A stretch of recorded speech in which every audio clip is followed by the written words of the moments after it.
Welcome to the SWEATUATIONSHIP, and we are back again with another amazing Zoom recording video. These recordings are meant to help the hyperhidrosis family. Like I've always said, I don't do groups, I do family. And in a family, the dynamics are different.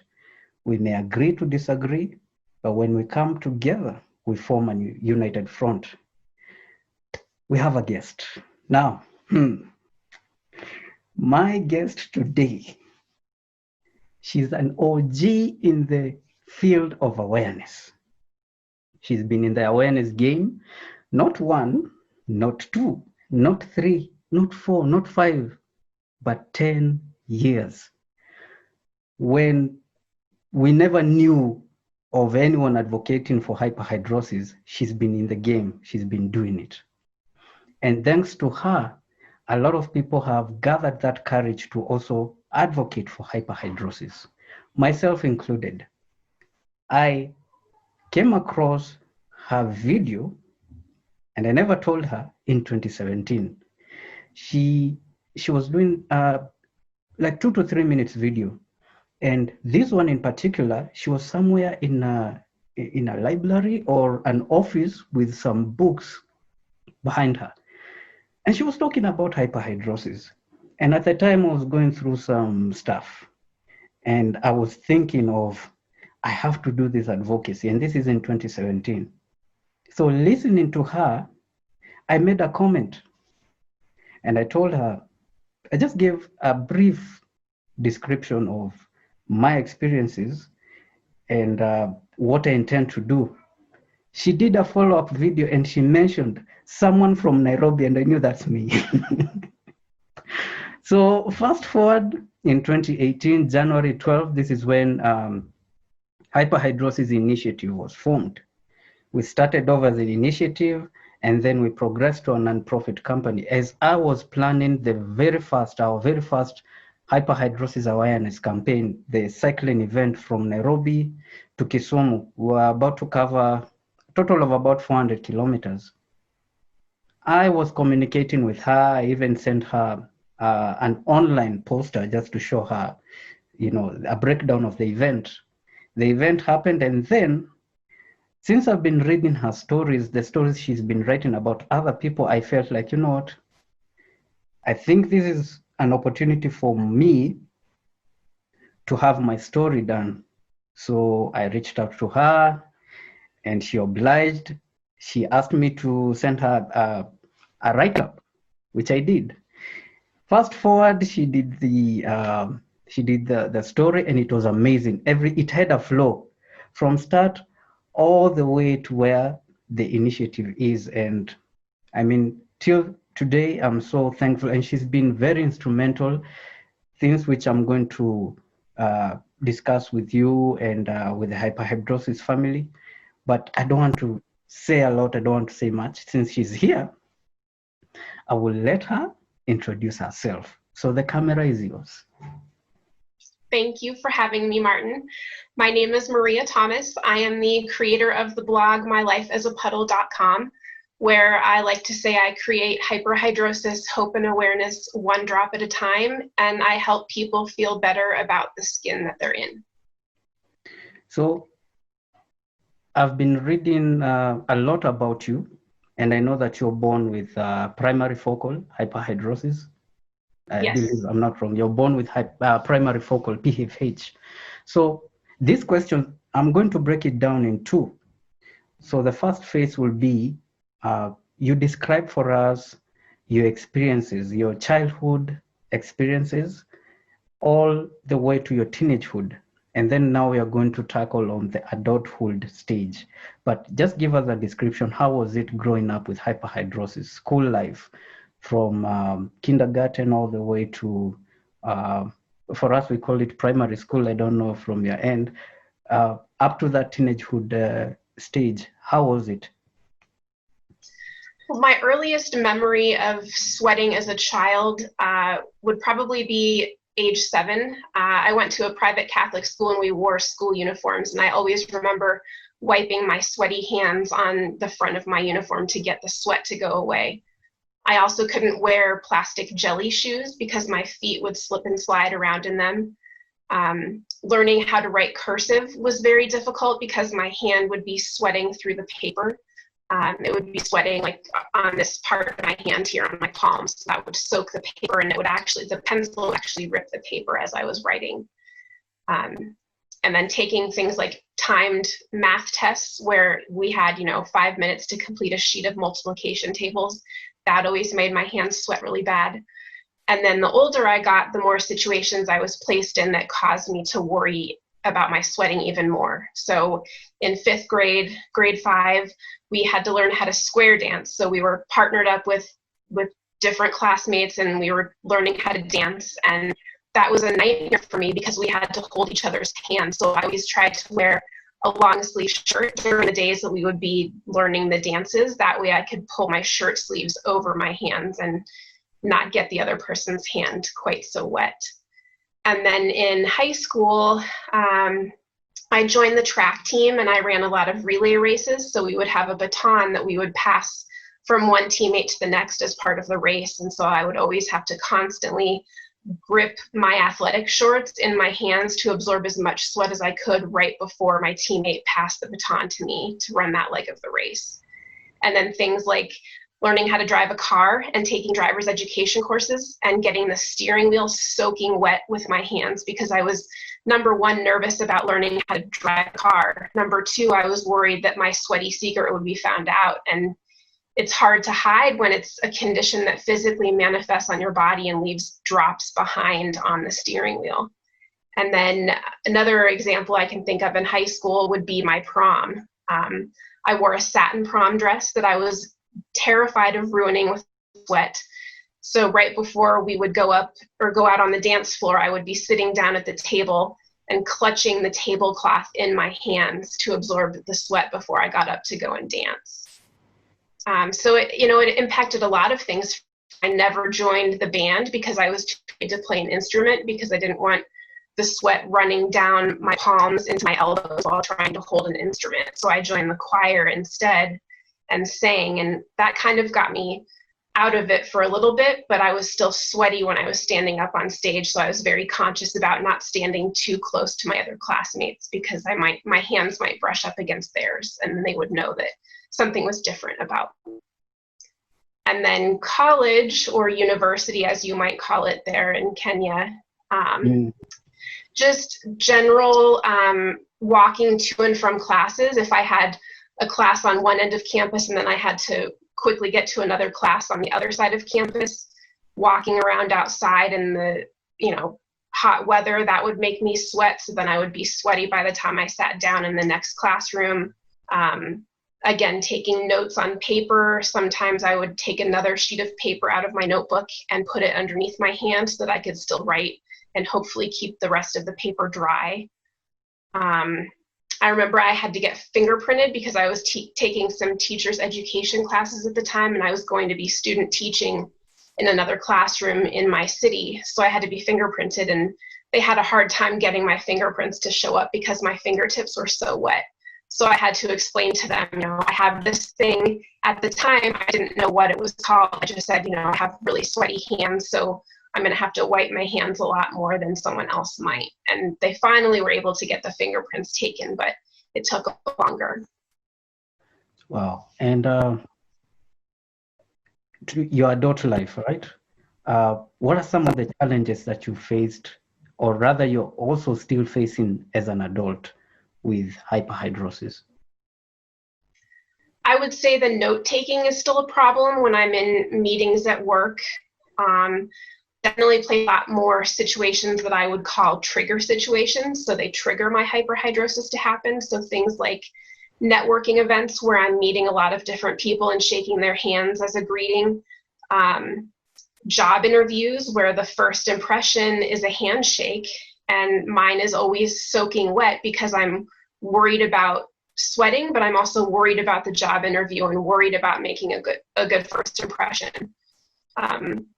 So yeah, just a lot more interactions with people directly. Thankfully, right now, I think the only positive thing about COVID-19 is that handshaking is discouraged. So I am definitely on board with not handshaking right now, because then it's one less thing that I have to worry about in a job interview situation, for example. And are you the only one in your family with hyperhidrosis? No, my grandmother, my maternal grandmother's brothers had very sweaty feet. They were in the army back in the day, and their combat boots would be soaking wet. They would get terrible blisters from having to walk around in sweaty socks and sweaty boots all day. And then my father also has hyperhidrosis. It doesn't affect his hands and feet as much, but he does have full body sweating. I mean, he can be sitting at home on the couch doing nothing and be sweating. So I think there is definitely a hereditary aspect. Right. Hyperhidrosis, we have those emotional effects that comes with having this condition. And there is a misconception surrounding hyperhidrosis. Misconception, misinformation. People tend to think of it as an issue, even when you talk about it. Just the mention of the word sweat, they just dismiss it as, no, it's not an issue. But the more we start explaining, to a certain percentage, there are those who will see the other side of it, but there are those who, I don't know, they're still adamant that it's not an issue. We tend to talk a lot about PFH, but a lot of people don't talk about SGH. It's only when I start showing them or rather I explain the causes, the underlying factors, and all that, they are able now to point out, you know what, my mom has this condition, or my uncle, my relative, or one of my colleagues. But let us focus on the emotional problems associated with hyperhidrosis: anxiety, depression, stress. All these form mental issues. All these are all under mental issues. What are some of those emotional problems have you faced, and how do you deal with them? I think probably anxiety is the one that I've dealt with the most. Not necessarily running or racing thoughts, but more of a social anxiety. So worrying about those face-to-face interactions that I might have with people. As an example, my wedding day, the most important day of my life, I was worried about being the center of attention. And normally, people like having attention placed on them. It's the bride's special day. It's a really big deal. And I was worried about my hyperhidrosis, happening that entire day. So I had a lot of coping techniques that I used. Wear fancy high heels. I wore ballet flats and cotton socks. I wrapped a towel around the handle of my wedding bouquet. I held a handkerchief while I was standing at the altar reciting my vows.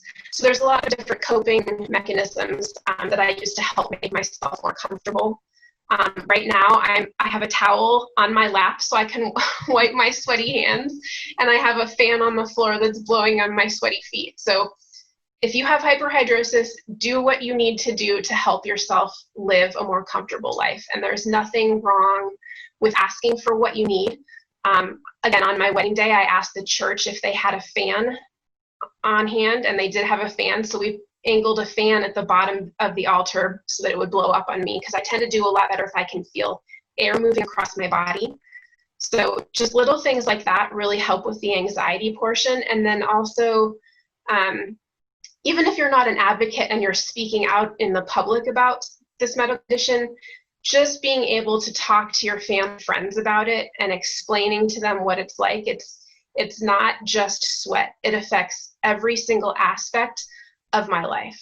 And I get more coping mechanisms, the older I get and the longer I live with this. And the biggest thing for me lately has just been talking about it for the last 10 years. And I never thought that I would become a hyperhidrosis advocate or activist. But once you start using your sweaty voice, it really empowers you, and it raises your confidence level, which can actually help reduce some of that mental anguish that so many of us struggle with because we have excessive sweating.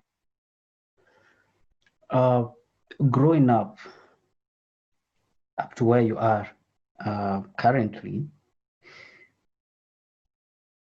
do you receive support? Is there a support system when you're growing up? Did your parents support you, your siblings? And now that you're married, how supportive is your partner, your husband? How supportive is he? And is he aware of hyperhidrosis? Does he support you in terms of research and other stuff? Because as Hyperhidrosis Awareness Kenya, I always talk of the immediate support system, which I don't know if you're aware. Do you know what immediate support system is? An immediate support system? Just like whoever's most close to you, so your family or your friends.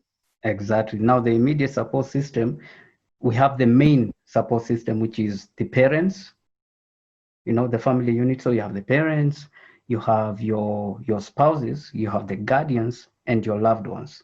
And then now it extends to employers, it extends to your friends and the people around your circle. So in this case, we are focusing on the main, which is the family unit now, the parents and the siblings. Were they supportive of you growing up? Did they support you with or did they bully you? Or because for me it was different. I received a mix of both, and I don't blame them because they didn't know that what I have is a medical condition. Myself personally, I had no idea. So, did you ever receive any support growing up, and how is it currently? Yeah, I definitely had support growing up. Similar to you, we didn't know what my sweating problem was. We had never heard the word hyperhidrosis before. So it wasn't until I was about 12 years old that I finally asked my mom, why are my hands and feet so sweaty all the time? What is wrong with me? So she took me to our pediatrician, and he prescribed Drysol, a prescription strength antiperspirant. He never mentioned the word hyperhidrosis, just said, go home, put this on your underarms and your hands and feet at night and see how it goes. And I had terrible, extreme itching as a side effect of using that medication. So I stopped using it.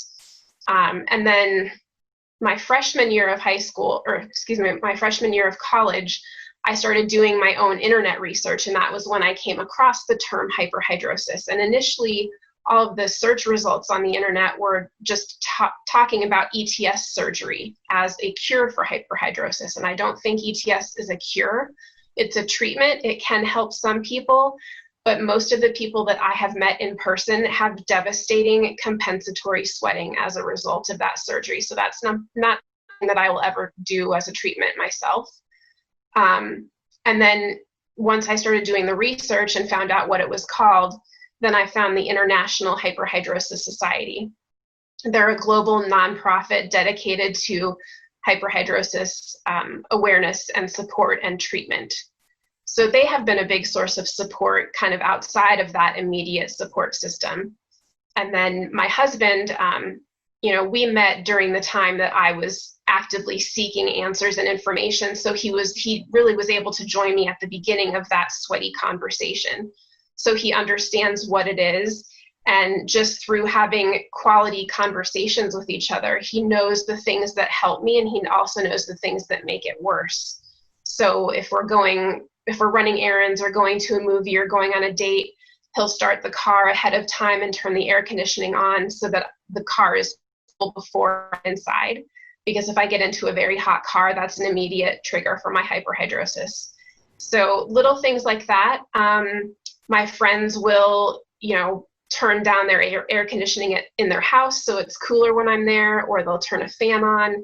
If I have friends who have babies, I'm always worried about holding someone's baby because I don't want to get them soaking wet. So they will have a towel sitting on the chair for me so that I can wipe my hands as I need to. And, they're not worried about me sweating all over their babies. They're just happy that I'm holding their babies and giving them a break for a while. So just little things, and just being open and honest with people, and, asking for what you need. Even if you don't have hyperhidrosis, we all have something to deal with, and don't be ashamed to speak up and advocate for yourself. your focal areas, which areas do you experience excessive sweating? So I have palmar hyperhidrosis, which is sweaty hands, plantar hyperhidrosis, which is sweaty feet, and then I have axillary hyperhidrosis, which is the underarms.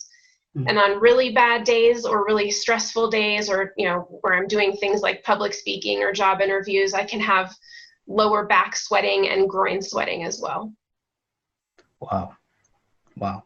And those areas that you've mentioned when you're in a stressful situation, there are people now who experience sweating in those areas, and they are ashamed. I mean, I've only met very few who are bold enough to tell you that I sweat in my groin or my bum area. Most people will only talk of point of contact, which is the hands or the feet or the armpits, but those other areas, the areas where the sun don't shine, people always reserved. And I understand the embarrassment, and I know it's not easy for someone to be out full and just tell you, I sweat in these areas. Now that you've mentioned your area of focus where you experience sweat, what are some of the treatments that you have incorporated in your day-to-day managing hyperhidrosis? Are there topical treatments you're using? Are you using antiaphoresis machine therapy? Because already we have established you have some coping mechanisms. You always have to make sure you have a towel. Like for me, I have to make sure I have a set of handkerchiefs with me, right? Yeah. And a towel, definitely. I have all these things. But today, I think it's a lucky day for me. I'm not sweating. I don't know. And I'm so thankful. I'm like, God, make this every day. But now that you've established your coping mechanisms, are you using any topical treatments or antiaphoresis sessions, or are you using any oral medication? So treatment-wise, I have tried just about everything with the exception of ETS surgery. Currently, I'm just using an over-the-counter product. It's called Carpe.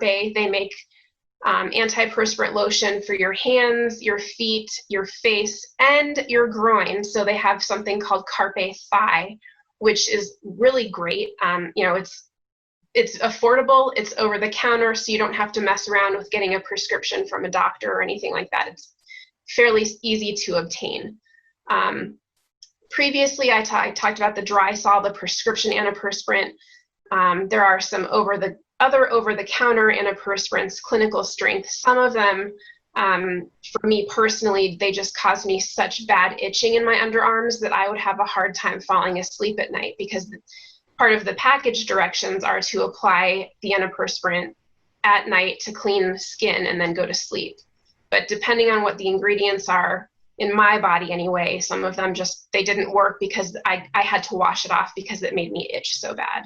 I've also tried prescription beta blockers as well as anticholinergics, and nothing has been effective for me, with the exception of Carpe, the over-the-counter antiperspirant lotion.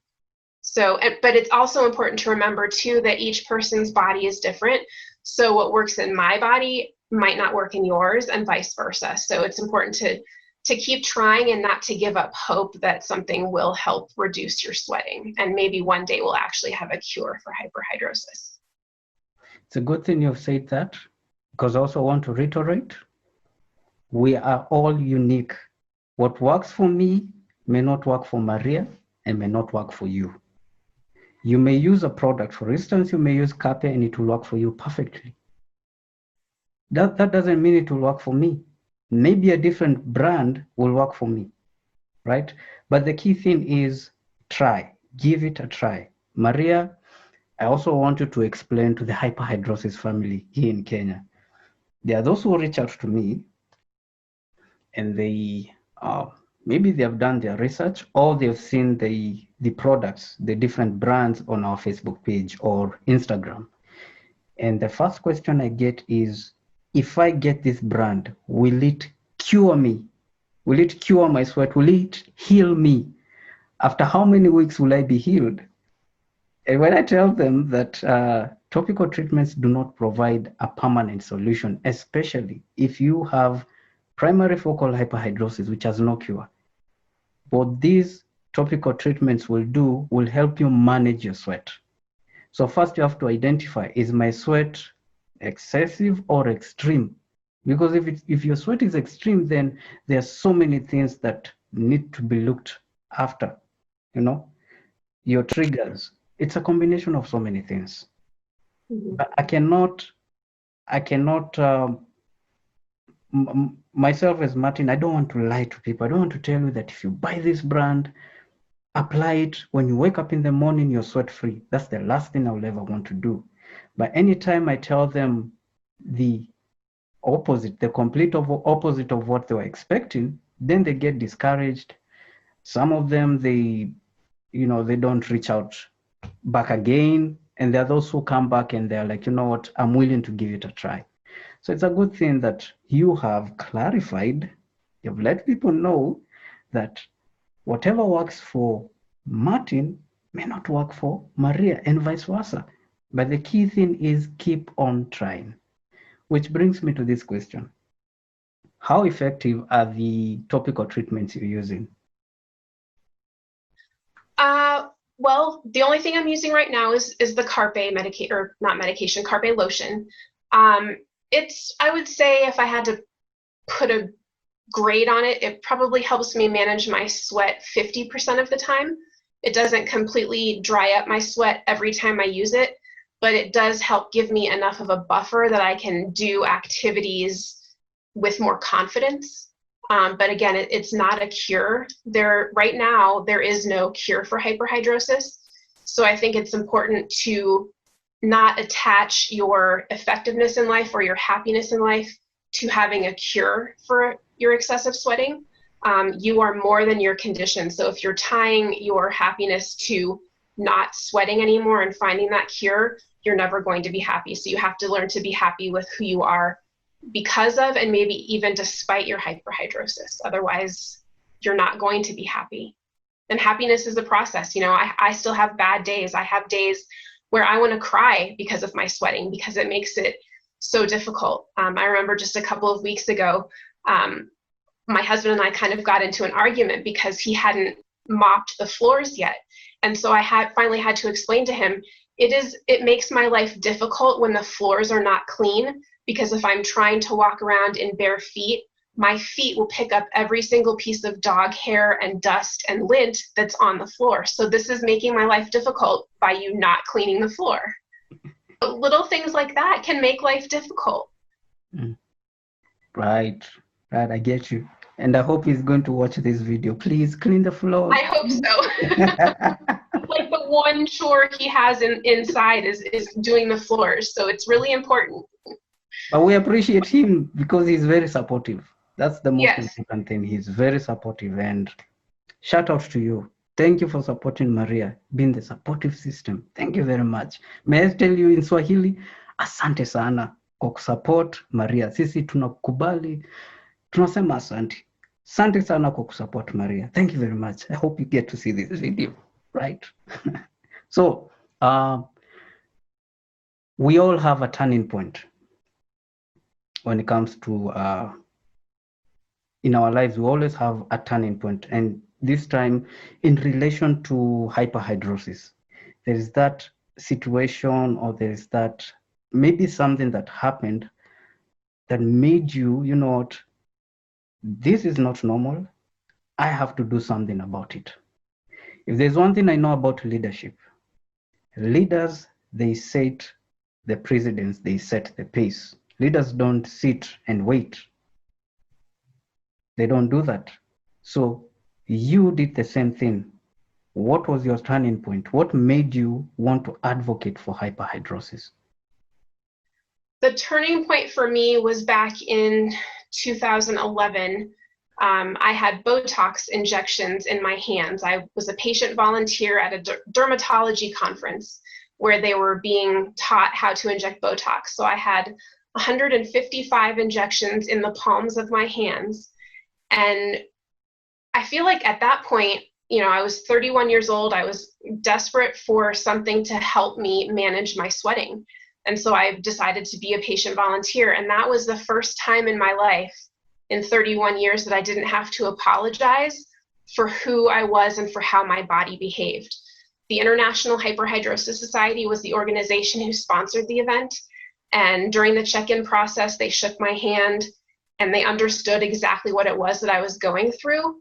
And they made me finally feel comfortable in my own skin. And I ended up leaving that symposium, and I just felt this call on my life. I just felt like the universe was telling me, you need to tell your story. And so I thought, well, I guess I could start writing about it because I've always been a writer. I love writing and editing. And then coincidentally or not, because maybe there aren't any coincidences in life, I had a friend who was learning how to build websites. And so she built me the very first iteration of my blog, mylifeasapuddle.com. And everything just kind of took off from there. If you look back at my very first blog post, I had no idea what I was doing. Some of the stories are probably terrible, but you learn as you go, and you just keep doing the next right thing. So if you would have told me, 10 years ago now that I would be blogging about hyperhidrosis, I never would have believed you. I never saw myself becoming an advocate for this medical condition. But again, I just felt this strong calling on my life. It was a voice in my head that I could not ignore. And now my motivation is, how can I serve others? Because for a long time, my blog was just about me. It was just about my stories. And now I've opened up my blog to people from all over the world, yourself included, to share their sweaty stories. And so now it's much more about collaboration with others and not competition. So that's kind of the blogging journey in a nutshell. For me, my turning point was, number one, I felt like, yes, I felt alone. I felt like I'm the only person in the whole world with this condition. It was up until I bumped on my younger sister, Elizabeth. Shout out to you. She was watching the Tyra Banks show, and there was a young lady who was there, and she was so afraid. She didn't want to attend her prom because of her excessive sweating. And there was a doctor there on board. That captured my interest. And for the first time, I saw someone with similar challenges as myself. The difference is just the gender. She's a young girl. I'm out here by age what? That was 2007. I was a young adult then. So I'm looking at her and I'm looking at myself. And that gave me the drive. So I started doing research. Now I know it's hyperhidrosis. So what's the next step? At that time now, I started procrastinating because I want to do it. I want to advocate for this condition, but I'm alone. So if I start talking about it, then I'll feel crazy because no one is going to reach out. So I started shelving. I'm like, it's 2007. I'm not going to do it. 2008, fast forward all the way to 2015. That's where my turning point now came knocking. Like, you know what, you need to do this. And it's thanks to you and other people out there advocating for hyperhidrosis that inspired me to do the same. At first, it was about me sharing my life. I did my very first TV interview where it didn't last long because it was prime time. But afterwards, so many people reached out. And I knew this is amazing. On my way home, I was just smiling. I was smiling on my phone, just replying to people. And that day alone, I slept at around 2 a.m. because people were opening up, telling me stuff that they have never disclosed to their parents.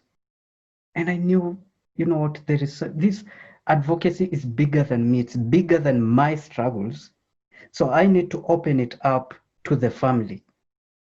And the first thing was, do away with groups, focus on family. 2018, now we're in 2020. If you ask me, I would never have imagined that I'll be speaking to Maria on Zoom video. We are virtually, but I'm talking to her. Never. And Hyperhidrosis Awareness Kenya is now giving others the platform to share their stories. As you can, I think you've watched a trailer that we've released today. There's a story that's going to air on Friday, and the young lady, she's actually 29 years old, by the name of Caroline. Caroline has been there since day one, and she's been advocating for hyperhidrosis. And when I asked her about sharing her story, at first, she wasn't comfortable. She did her own. She recorded herself on, I think, in her office at their workplace, and then she sent the video to me, which I shared, and people reacted to her video. Her friends, those who used to make fun of her, now they were able to understand why she sweats. And it's not because of the reasons that they had in their minds. And now we met and we did her story. And in that video, she's also using topical treatments. And when I look at the progress, because for me, I'm blessed and I thank God that He has given me the strength to do it. Because advocacy, it's not easy, Maria, it's not easy. You have done it for 10 years. I know the challenges that you've faced are just out of this world. Now picture the same, I'm in Kenya. Africans, if I just tell you, we as Africans, we do not talk about our problems. So that becomes a challenge. The biggest challenge I'm facing right now is getting through parents, trying to tell them, look, your son and daughters are going through hell. The things they tell me, you ought to sit down and allow them to tell you. And don't let it be a Q&A. Listen. Listen to understand, but don't listen. Do not listen to reply. The moment you do that, you just push them away. The number of suicidal cases that I get, people telling you, you know what, I'm at the edge. This is how I feel. And anytime I try to talk about it, I get silenced. No, don't do that. Don't talk about emotional issues. But how are we going to tackle hyperhidrosis if I don't talk about these issues? Right? So advocacy, it's not for the faint-hearted. Advocacy requires, it requires you to have that spirit of a gladiator where you're waking up every day to fight a very serious, sweaty battle, which only few understand, which very few are willing to join in and support. But we are changing the tide. And I'm so happy when I see people advocating for it. Just like you said, it's not about competition. For us, it's different. If I'm able to ask Maria, can you join a Zoom video call where we can talk about hyperhidrosis? And she accepts and she's interested. To me, that's a win. It's an indication that we are on the right path. Now, where you are currently, you're in which state, by the way? So I am in Colorado in the United States of America. Is there a hyperhidrosis community where you reside? And how active is the community? And what are some of the activities that you've involved yourself in? And has those activities been successful? Has activities bear any fruits? As far as a support group here in Colorado, there isn't really one. There is another girl named Marta. She has a guest post on my blog, and she lives about 45 minutes away from me. So I have met one other person in Colorado who has hyperhidrosis. Most of the support that I've found has been online through Facebook groups, Instagram, Twitter, and then just my website in general. Ideally, I would love to have some type of, support group where we could all meet in person and bring people in from, all over the world. But, that definitely will take some long-term planning, and COVID-19 will have to go away so we can all travel safely again. But that's my dream, is to really be with people in person so that we can generate more of that conversation. And I think too, going back to what you said about parents just listening, there's a reason we have 2 ears and 1 mouth, so we can do more listening than we do talking. I think if my parents would have known when I was a child what it was that I had, my life probably would have been a little bit easier growing up. There's another story that I have on my blog about Jess. She's 7 years old now, and she lives in the United Kingdom. And her confidence level has really gone up quite a bit since her parents found my blog. And Jess helped me last year with Hyperhidrosis Awareness Month. And just through her being able to share her story and realizing again that she's not alone, she has been able to try new things because she feels empowered, that she doesn't have to hide her sweating condition. I did watch those videos, and she's inspiring. I watched them back to back, and then I reached out to her mother, her parents, especially her mother, and she shared our conversation with Jess, and Jess was blown away. Mm-hmm. Because she didn't believe that someone from all the way from Kenya is advocating for hyperhidrosis. And I told her, can you convey this message to Jen and tell her that she is the next advocate for hyperhidrosis, and she's going to do it even better than most of us, right? Right. Because that's the spirit. When I see someone who's that young and she's bold enough to talk about hyperhidrosis, then we are on the right track. Yet, okay, we don't have the numbers. We know there are so many living with this condition. There are those who know, those who are aware of it, and those who are not aware of it, right? But when I see Jess, when I see Christine Hernandez, Sweaty Jen, and other people, I'm like, you know what? We are on the right track. All we need to do is be more vocal. Since we are the advocates, we need to be more vocal and give people the truth. Like you said, ETS, it's not a solution. I do not advocate for ETS surgery, but you'll be amused at how many people reach out and they believe that this surgery is the total solution for my sweat. And then I ask them, okay, what are some of the side effects of ETS? Oh, compensatory sweating, just some below the surface, side effects. It's up until now I started going deep and showing them, you get this surgery, this is what you get in return. Mm-hmm. Some serious health issues. So why would you take yourself to the firing squad? Why? Why would you want to kill yourself before your time? And you have all these other solutions. You have your entry-level treatment, the topical treatments. You have your medical prescription medication. You have antiaphoresis machine, which is considered long-term treatment because it's a machine you have and it's you who's using it.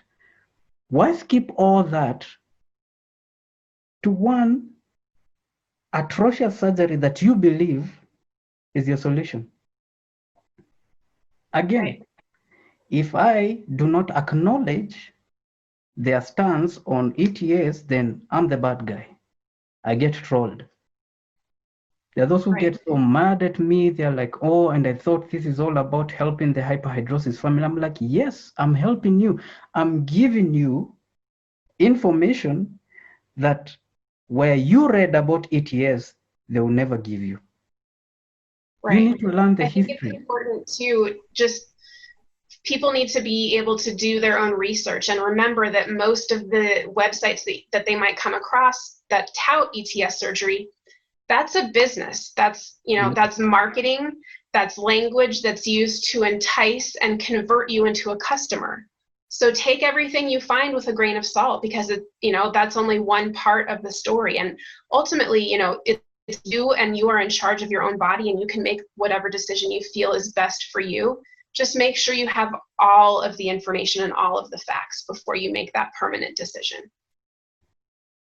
What would be your advice for someone living with hyperhidrosis who wants to advocate for hyperhidrosis? That's number one.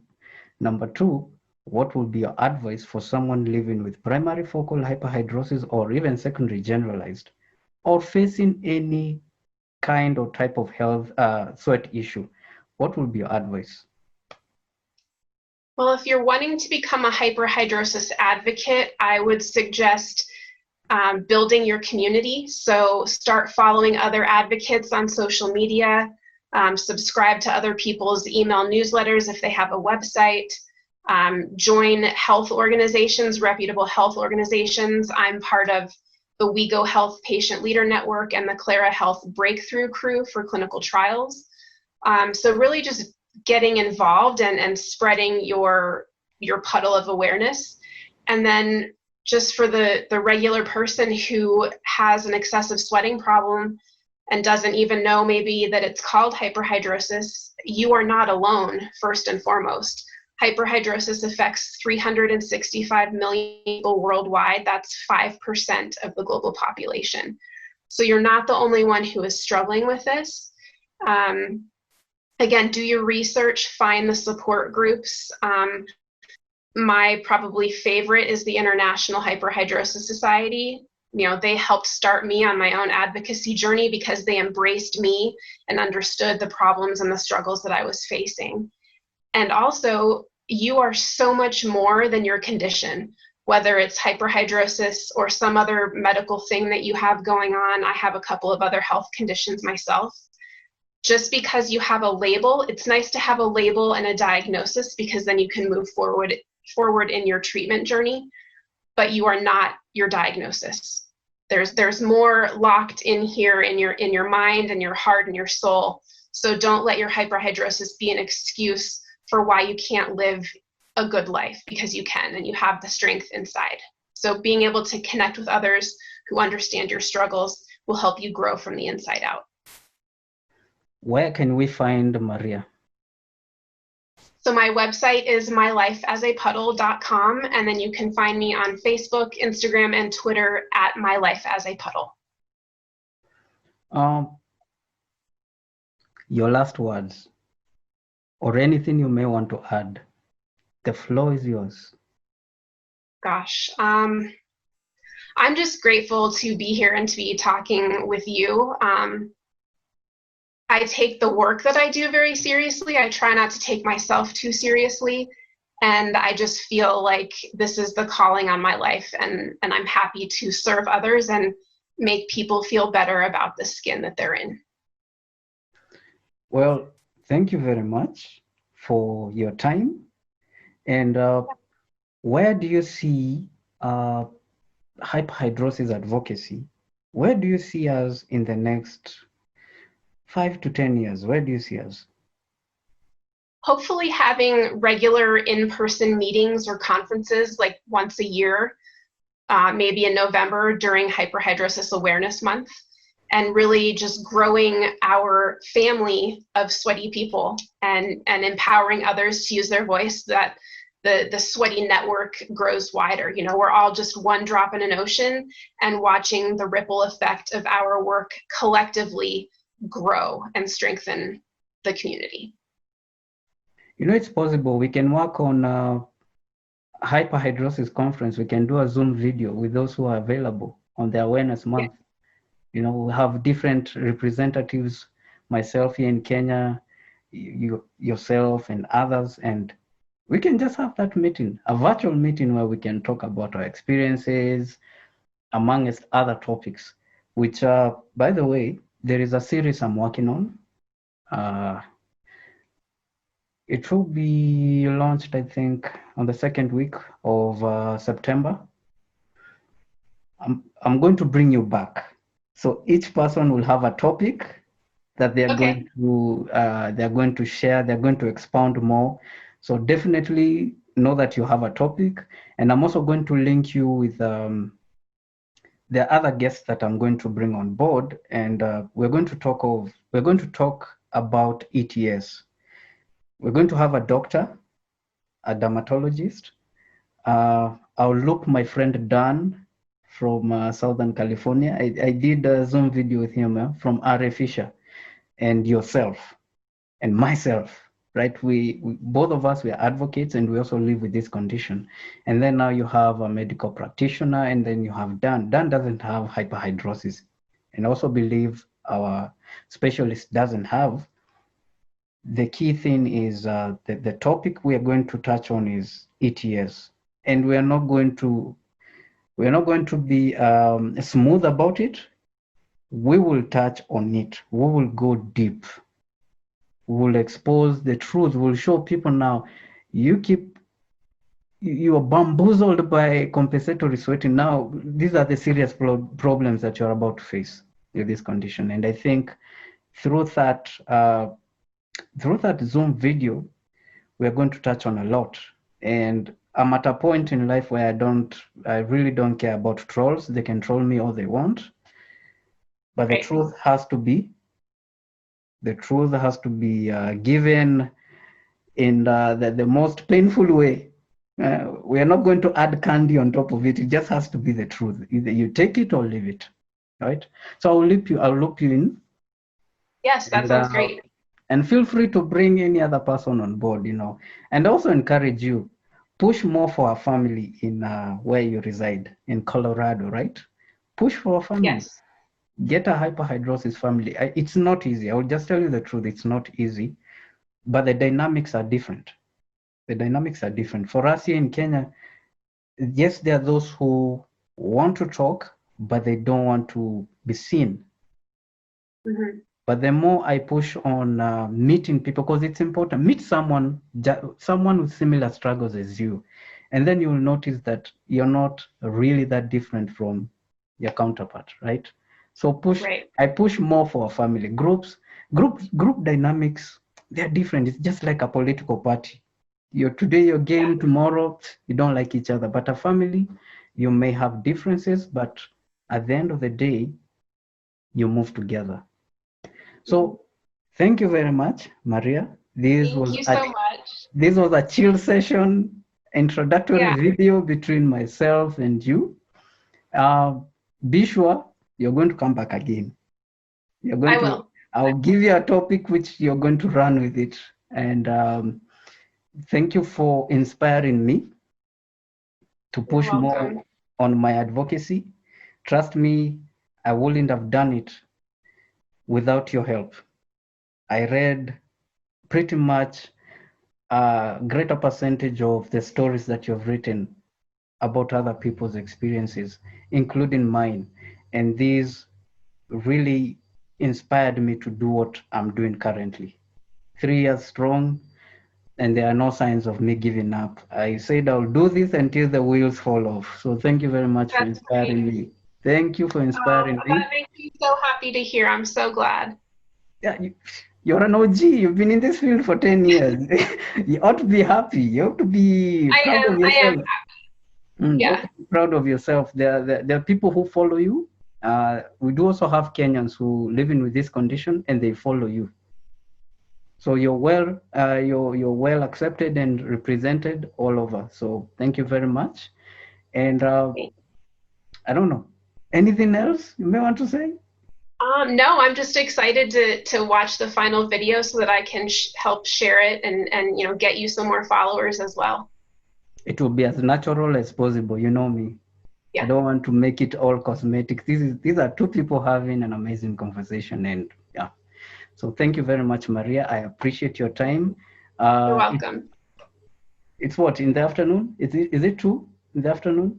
It's 3 o'clock here now. It's midnight here in Kenya. Oh. So it's good night. Sorry for keeping you up so late. No, I'm an owl. I don't sleep. Oh, okay. I sleep late. Okay. I'm out here working on content related to hyperhidrosis. I'm part of the bigger picture, and I want to take this advocacy to the next level, right? Yes. I want those who are going to come after me, I don't want them to go through the same challenges that I went through, the challenges that I've faced with hyperhidrosis, feeling like you are alone, like you're crazy, you're abnormal. I don't want them to feel the same type of feelings. I want them to know that they have a place, they have a family where they belong, where they can fit, where people don't judge them or see them any different. I want them to have that. And this is why, you know what, it reached a point where I was like, sleep is for the wicked. Let me do this. Let me do this. Thank you very much. I appreciate. And You're welcome. I'll see you again. I'll see you again. Okay, Let talk to you work. later. Let us work on that awareness month. Let us work on it. Okay. I believe it's possible. We can do it. Yeah. Now that Corona is here and Rona is not going anywhere anytime That's soon. great. And we can't.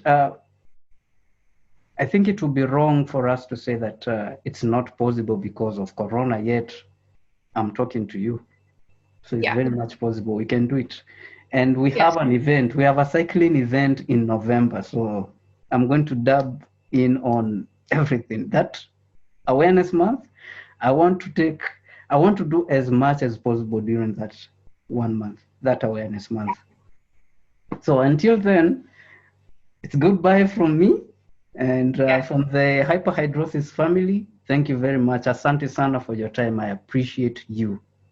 Yes, I appreciate you too. Thank you. Talk to you soon, Martin. Bye. Bye-bye.